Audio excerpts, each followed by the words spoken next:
नमस्कार साथियों, आप सबका पुनः स्वागत है श्रद्धा एस्ट्रो ज्योतिष में।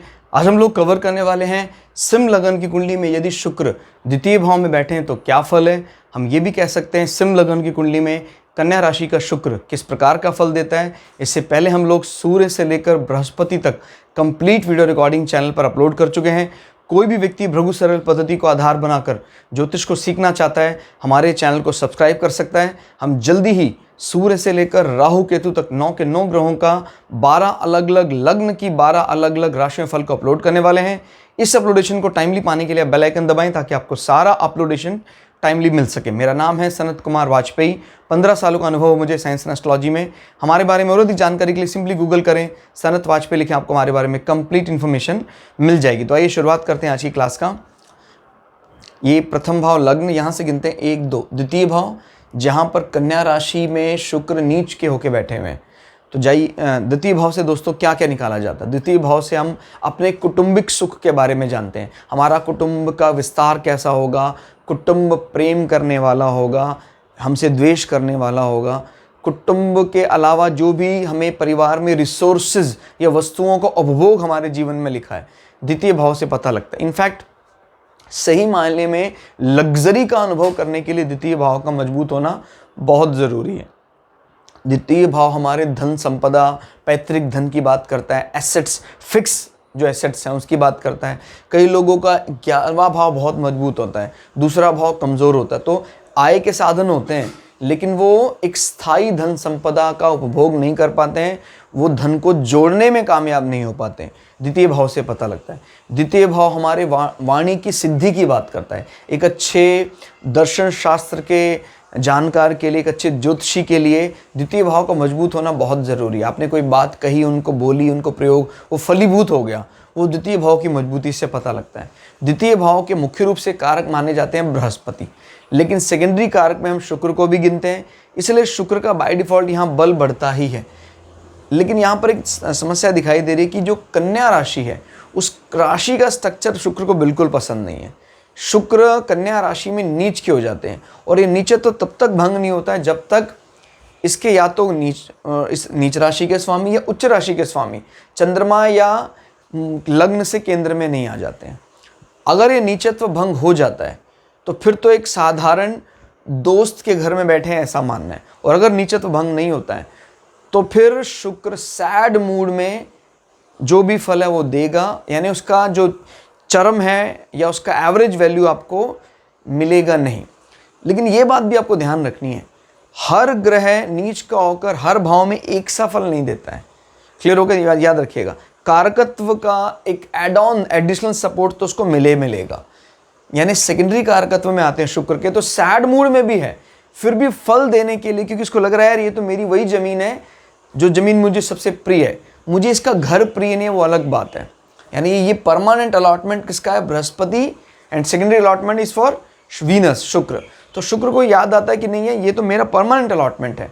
बट इसमें प्रॉब्लम ये, जिस घर में रहकर शुक्र को फल देने के लिए कहा जा रहा है वो घर इसको बिल्कुल पसंद नहीं है, कन्या राशि।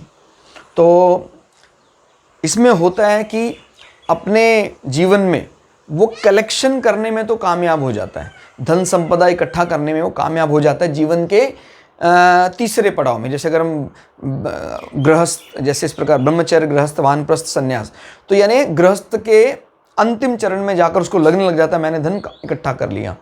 लेकिन पता नहीं क्यों वो जब भी कोई बात किसी को कहता है वो बात पूरी नहीं होती है, और वो बात पूरी ना होने के कारण लोग आपको प्रॉमिसिंग नहीं मानते हैं, क्योंकि ग्रह यहाँ नीच का है। रिलेशनशिप में भी ऐसा ही है, बड़े सौम्य, बड़े प्रेम से बात करने के बावजूद भी कुटुंबी हमें अपना नहीं मानते हैं। कुटुंब के मन में एक अनसुलझा सा उलझन रहती है, एक समझ में ना आने वाली उलझन रहती है। तो ये ध्यान रखिए, कोई इस प्रकार की लड़ाई झगड़ा कुछ भी नहीं, उसके बावजूद भी कुटुंब का जो वास्तविक सुख कि भाई कुटुंबी आए हैं, आप इनके साथ बैठ के एंजॉय कर रहे हैं, इस प्रकार की बातें कम ही जान पड़ती हैं, क्योंकि शुक्र को नीच माना जा रहा है। आपके जीवन के शुरुआती दिनों में भी रिसोर्सेज का उपभोग करते हैं, फिर रह जाते हैं, मिलता है फिर चला जाता है। और गृहस्थ का भी करीब करीब मान सकते हैं गृहस्थ का 70% टाइम उसका ऐसा ही बीत जाएगा।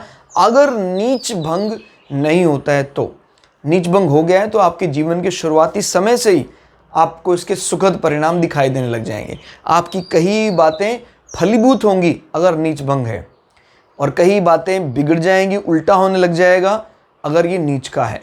तो यानी ये काफ़ी ज़्यादा डिपेंडेंट है।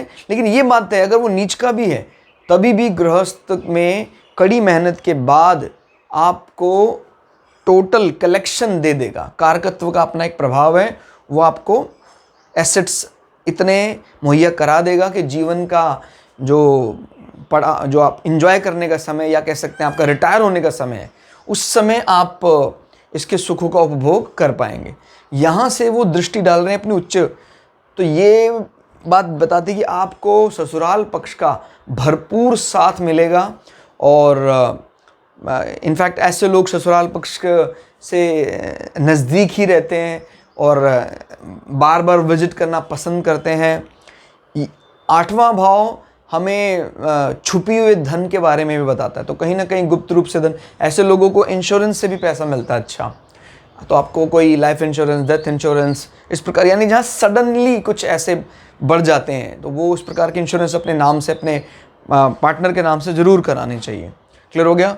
और शुक्र, क्योंकि ये आपके एक्सटर्नल सेक्सुअल ऑर्गन के सुखों की बात करता है, तो उनको भी बड़ा सेटिस्फाई रखेगा, उनका असीमित सुख आपको दिलाएगा। अष्टम भाव आपके लैंगिक सुखों के चरम सुख की बात करता है और ये उच्च की दृष्टि है, तो वहाँ पर वो सुख बढ़ा देगा। आपको कहीं ना कहीं, अगर बृहस्पति भी अच्छे हैं तो मेडिटेशन, योगा, अकल्ट, इन सब चीज़ों के प्रति बड़ा अच्छा रुझान देगा।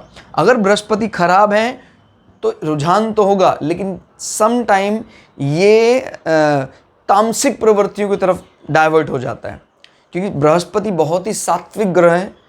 अगर वो कहीं पीड़ित हो जाए, जैसे गुरु चंडाल दोष में चले जाएं, तो फिर यही हाउस आपको अकल्ट लेकर जाएगा, लेकिन वो तामसिक अकल्ट की तरफ चला जाएगा।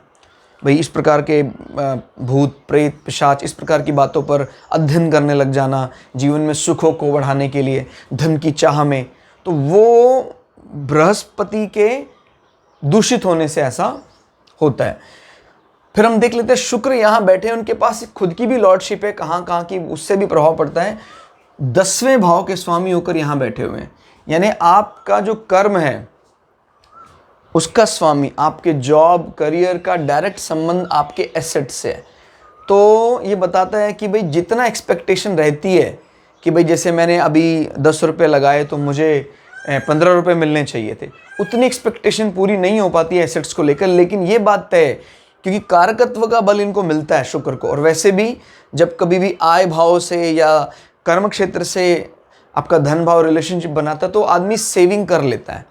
क्लियर होगा। लेकिन उसका एहसास उसको जीवन के अंतिम या गृहस्थ के 70% टाइम बीत जाने के बाद उसका एहसास होता है कि मैंने तो अच्छा खासा पैसा जोड़ लिया है। क्लियर होगा। तो ये एक प्रकार का ऐसा सपोर्ट है कि भाई हो रहा है सेविंग, लेकिन आपको उसका फल ज़्यादा मिल नहीं रहा है या उसको ज़्यादा फील नहीं कर पा रहे हैं आप। वो फील कर पाएंगे सिर्फ अंत में। अगर नीच भंग हो जाता है तो शुरुआत से ही परिणाम सुखद आने लग जाएंगे। क्लियर हो गया। और ऐसा व्यक्ति कोई ना कोई गायन और कोई इस प्रकार की सिनेमा इंडस्ट्री और इस प्रकार के कार्यों में अगर कोई कर्म करता है तो उसको बिल्कुल मास कम्युनिकेशन से रिलेटेड, मीडिया, क्योंकि शुक्र है एक्सपोजर, फैशन, इन सब चीज़ों का कारकत्व माना जाता है। तो उससे संबंधित इसको अगर काम करते हैं तो फ़ायदा होगा, रुक रुक कर फ़ायदा होगा, बट उनको वो फ़ायदा जीवन में मिल जाएगा। और उसके बाद शुक्र यहाँ तृतीय भाव का स्वामी होकर अपने से 12 नीच को क्यों बैठे हैं, तो मतलब भाई बहनों का सपोर्ट जीवन में थोड़ा कम जान पड़ता है। क्लियर होगा। हालांकि कुटुंब भाव में बैठे हैं, धन भाव में बैठे हैं, तो डायरेक्टली इनडायरेक्टली साथ हमेशा रहेंगे। क्लियर होगा। लेकिन क्योंकि ये नीच का होकर बैठा है तो आपको कभी ऐसा लगता है कि भाई साथ हैं, कई बार ऐसा लगता है नहीं है, लेकिन कारकत्व के सपोर्ट के कारण भाई बहनों से आपके एसेट्स में निश्चित बढ़ोतरी होगी। क्लियर हो गया। इसमें कोई दो राय नहीं है। और भाई बहनों के ऊपर कई बार वे जो करते हैं आप, वो आपको सम टाइम अनावश्यक जान पड़ता है, क्योंकि मन में एक विरोधाभास रहता है, यार मैंने बेमतलब का पैसा लगा दिया उनके ऊपर। लेकिन वो बेमतलब का नहीं है। वो निश्चित रूप से आपके जीवन में आपको भी, आपके यश को भी बढ़ाने वाला होगा। तो यही रेमेडी भी है। सोचना नहीं है कि मैंने गलत पैसा लगाया, अच्छा पैसा लगाया है। ये बता रहा है भाई बहनों के ऊपर व्यय, और ये अनावश्यक लगने लग जाता है कब, जब ये खराब अवस्था में या नीच में बैठ जाता है। लेकिन इसी को अगर अच्छा बनाना है तो इस पैसे को आपको अच्छा ही मानना है कि यार जो मैंने पैसा लगाया खराब नहीं लगाया, अच्छा लगाया है, अपने लोगों पर लगाए। ये नेबर्स भी बताता तो आपके पड़ोसी भी किसी बात को लेकर आप में और पड़ोसियों में कोई इस प्रकार की डिशुम नहीं होती है, लेकिन मानसिक तनातनी सी रहती है। आपको लगता है यार ये तो, एक इसी उलझन में रहते हैं, लेकिन फिर भी ओवरऑल पड़ोसी आपके एसेट्स को, कुटुंब को बढ़ाने वाले हैं, क्योंकि ये कारकत्व का बहुत बल होता है। कारकत्व में से मंद अगर बन जाता है शुक्र का, तो नीच का होकर भी ओवरऑल रिजल्ट सेटिस्फैक्टरी देता है। क्लियर हो गया? शुक्र यहां बैठकर इन दो हाउसेस की लॉर्डशिप में है, यहाँ दृष्टि डाल रहे हैं और यहाँ पर भी फल देने का पूरा प्रयास कर रहे हैं। लेकिन ये शुक्र की बहुत ताकतवर अवस्था नहीं मानी जा सकती, यानी सैड मूड में है, फल देने का मूड तो नहीं है, बट फिर भी क्योंकि कारकत्व का थोड़ा बहुत बल है तो फल डिले के बाद मिल रहा है। तो दोस्तों ये था शुक्र का द्वितीय भाव में फल। कैसा लगा आपको क्लास, कमेंट करके जरूर बताइएगा। मिलते हैं अगली क्लास में, तब तक के लिए जय श्री भृगु पराशरा, जय श्री शुक्राचार्य, नमस्कार।